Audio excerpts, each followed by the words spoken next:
कोई आपको नहीं सुन सकता। फिर सब आहिस्ता आहिस्ता दूर चले जाते हैं। कदमों की आवाज खामोशी में मद्धम हो जाती है। गुज़श्ता रात आप अपने गर्म बिस्तर में सोए थे। आज आप दो पत्थरों के बीच जमीन में लिपटे हुए लेटे हैं।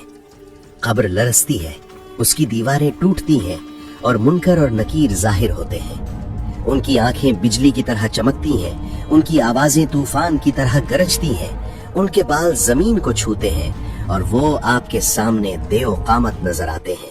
ये सवाल करने वाले फरिश्ते हैं।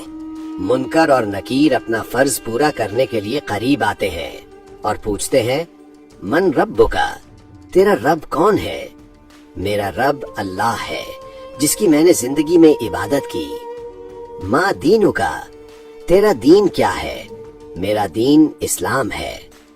मन नबीयुका, तेरा नबी कौन है?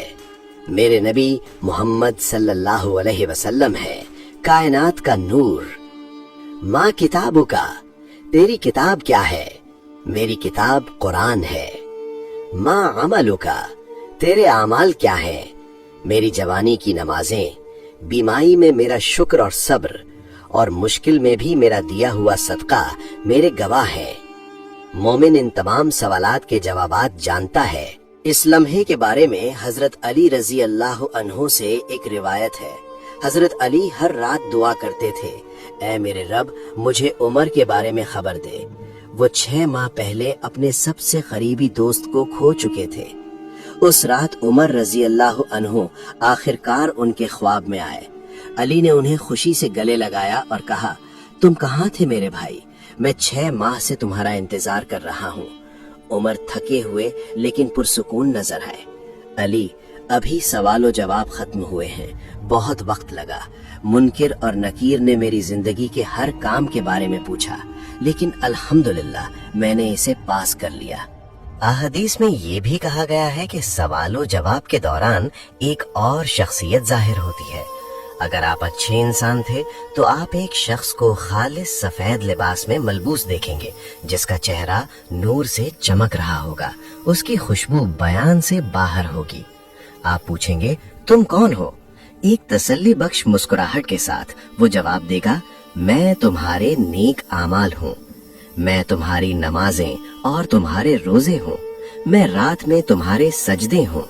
मैं अल्लाह के लिए बहाए गए तुम्हारे आंसू हूँ। मैं रोजे कयामत तक तुम्हारे साथ रहने आया हूँ। तुम अब अकेले नहीं हो। वो आपको कब्र के दबाव, उसकी तंगी और उसके दर्द से बचाएगा। जन्नत की खुशबू आपकी रूह को भर देगी। अंधेरा दूर हो जाता है। आपकी कब्र इतनी फैल जाती है जहाँ तक आपकी आंखें देख सकती हैं। मजीद कोई खौफ नहीं, मजीद कोई दर्द नहीं, सिर्फ सुकून। अगर आप सवालों जवाब के दौरान सही जवाब देते हैं तो आपके लिए जन्नत से खिड़की खोल दी जाती है। अल्लाह हुक्म देता है कि आपकी कब्र को वसी कर दिया जाए और आपके लिए जन्नत से एक बिस्तर तैयार किया जाए। आपके पहलू में खिड़की खोली जाती है जो जन्नत का मंजर दिखाती है, मोमिनों का घर। आपका दिल सुकून से भर जाता है और आप कयामत के दिन तक जन्नत को देखते रहते हैं। और जब आप बरज़ख के बागों में से एक में आराम कर रहे होते हैं तो आप एक आवाज सुनते हैं, तेरे लिए जन्नत है, तेरे लिए मेरी रजा है, मैं तुझसे कभी नाराज नहीं होऊंगा। ये उन लोगों का बदला है जिन्होंने ईमान में जद्दोजहद की।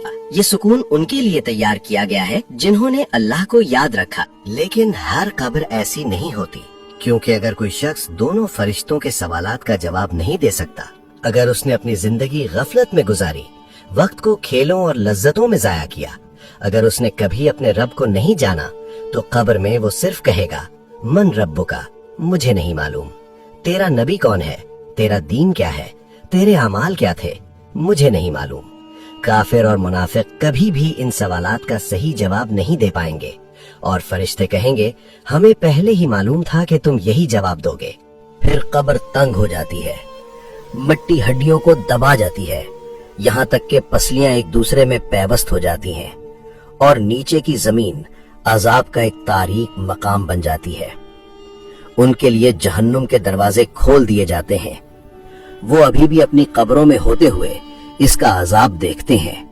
जहन्नुम की गर्मी और बदबू उन तक पहुंचती है। कब्र तंग हो जाती है और उन्हें हर तरफ से दबाती है। जब जमीन तंग होती है तो कोई रहम बाकी नहीं रहता। नबी सल्लल्लाहु अलैहि वसल्लम ने फरमाया, कब्र उसे इतना कुचल देगी कि उसकी पसलियां एक दूसरे में पैवस्त हो जाएंगी।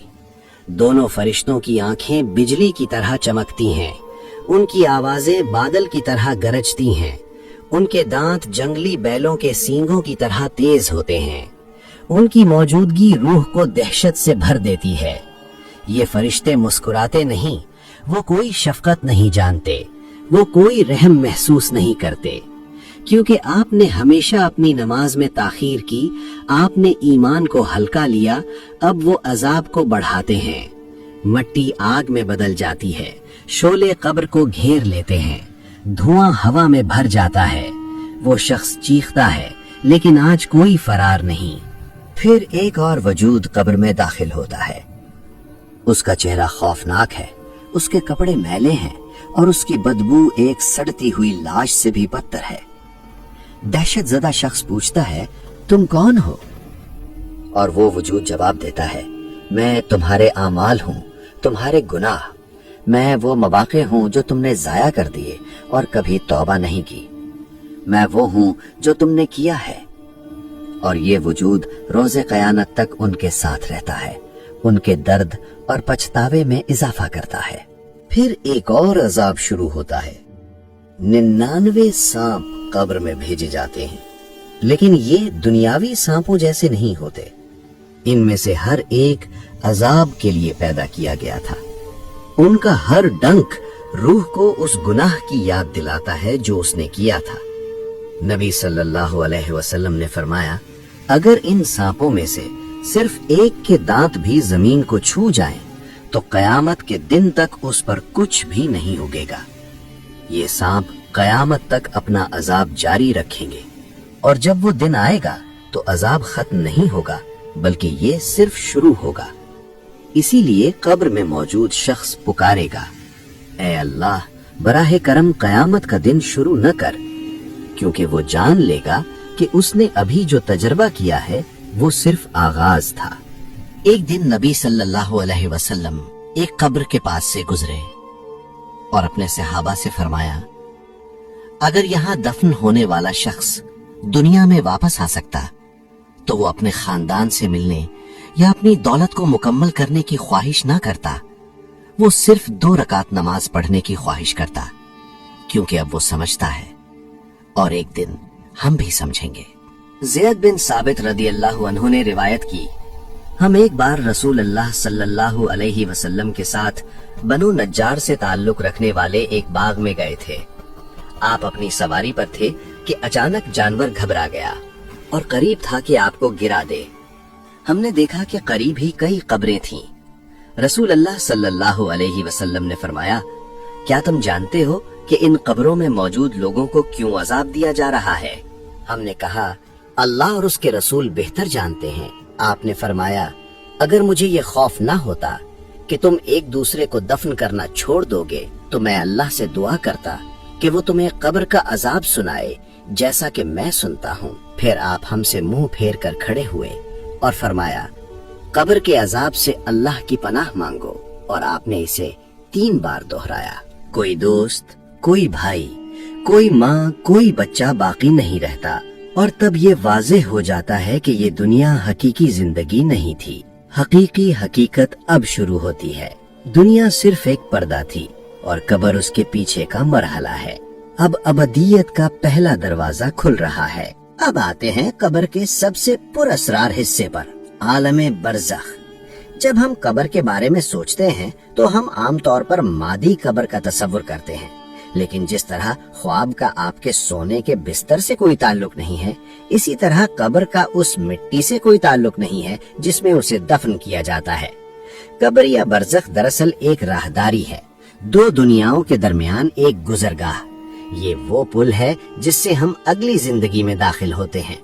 इजराइल रूह लेने आते हैं और उस लम्हे से हम एक ऐसी जगह में दाखिल हो जाते हैं जिसे इंतजार गाह कहा जा सकता है। इस दुनिया और आखिरत के दरमियान एक रूहानी दुनिया, ये एक हालत से दूसरी हालत में मुंतकली है। ये इस दुनिया से मिलती जुलती है जिसे हम जानते हैं, फिर भी इसमें कोई सूरज नहीं है اور پھر بھی یہ روشنی سے بھری ہے. یہ اس دنیا سے زیادہ وسیع، زیادہ روشن اور زیادہ پرسکون ہے.